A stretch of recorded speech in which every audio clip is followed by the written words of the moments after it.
내일의 경쟁력 A라이브.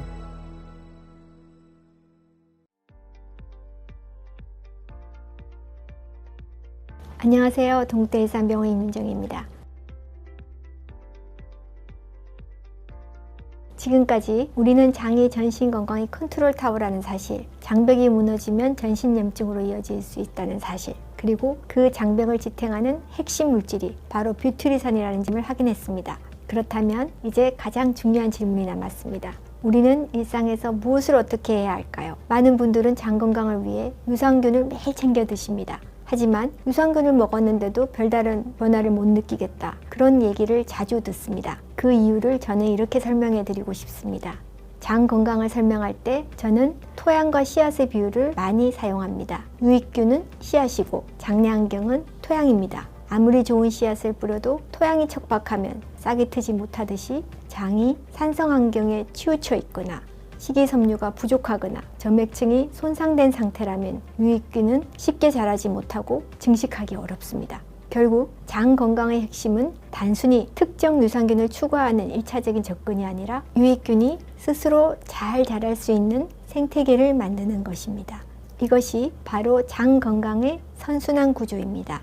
첫 번째 전략은 씨앗이 튼튼하게 뿌리 내릴 수 있는 비옥한 토양을 다지는 일입니다. 유익균이 장에 잘 정착하려면 반드시 이들의 먹이가 되는 프리바이오틱스를 충분히 공급해 줘야 합니다. 물론 가장 이상적인 방법은 매끼, 채소, 과일, 통곡물, 콩류, 해조류와 같은 건강한 식단으로 밥상을 채우는 겁니다. 최근 세계적인 학술지인 셀프레스에서 발행한 셀 학술지에 발표된 스탠포드 대학 연구에 따르면 고식이섬유 식단과 발효식품을 함께 섭취한 그룹에서 장내 미생물 다양성이 증가하고 염증 표지자 수치가 감소하는 결과를 보고했습니다. 하지만 바쁜 일상을 살아가는 현대인들에게 매번 이렇게 완벽한 식단을 유지하기란 결코 쉽지 않습니다. 이때는 일상 속에서 식이섬유 보충제 또는 식물 고유의 생리활성 물질인 파이토뉴트리언트처럼 장내 토양을 비옥하고 탄탄하게 다져줄 수 있는 제품을 섭취하는 것도 권장드립니다. 두 번째 전략은 정성껏 다져놓은 훌륭한 토양 위에 확실하고 검증된 씨앗을 심는 일입니다. 다시 말하자면 장벽 건강에 도움을 줄 수 있는 객관적인 연구와 데이터를 통해 검증된 프로바이오틱스를 드시는 겁니다. 지난 강의에 말씀드린 바와 같이 최근 장 건강 분야에서는 유익균 프로바이오틱스가 만들어내는 대사산물, 즉 포스트바이오틱스가 중요한 개념으로 주목받고 있습니다. 이는 단순히 살아있는 균에만 의존하는 것이 아니라 사균이나 균이 생성하는 기능성 대사산물까지 함께 활용하는 접근을 의미합니다. 그리고 이러한 물질의 대표적인 예가 바로 우리가 앞서 살펴본 뷰트리산입니다. 이러한 물질들은 장내 환경을 건강하게 유지하고 장벽을 강화하는 데 중요한 역할을 합니다. 따라서 장 건강을 위해서는 단순히 유산균을 섭취하는 것을 넘어서 장내에서 뷰트리산과 같은 유익한 대사산물이 잘 생성될 수 있도록 돕는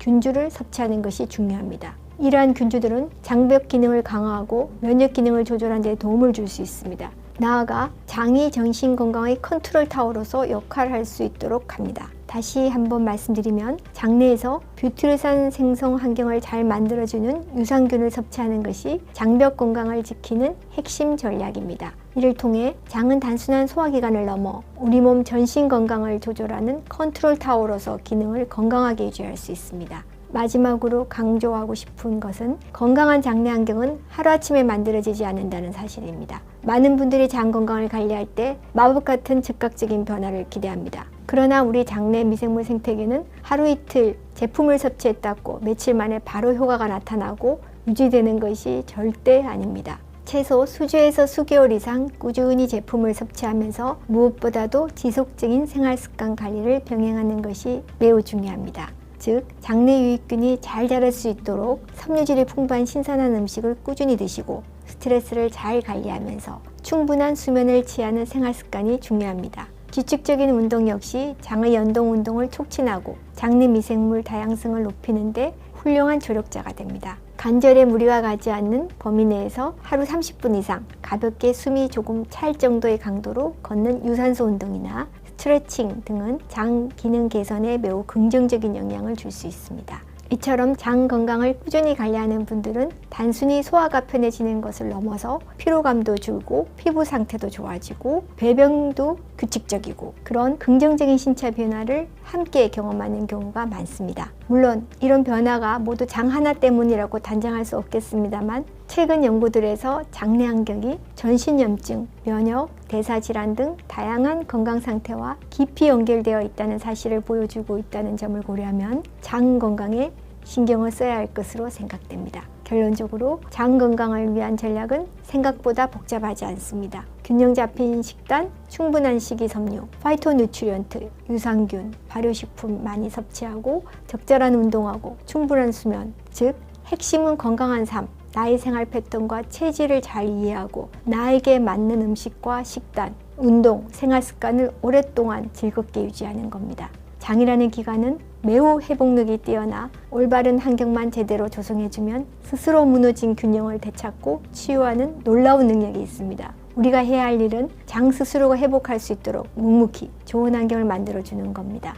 이 모든 요소가 모여 선순환 구조를 굳건히 형성할 때 장은 비로소 우리 몸을 지키는 진정한 컨트롤 타워로서 스스로 강력한 힘을 발휘할 것입니다. 장 건강은 평생 가꾸고 관리해야 할 나의 가장 소중한 핵심 건강 자산입니다. 오늘까지 총 4편에 말씀드린 장 건강에 대한 이야기가 여러분의 건강하고 행복한 삶을 위한 긍정적인 변화의 시작이 되길 기원합니다. 지금까지 동국대일산병원 임민정이었습니다. 감사합니다.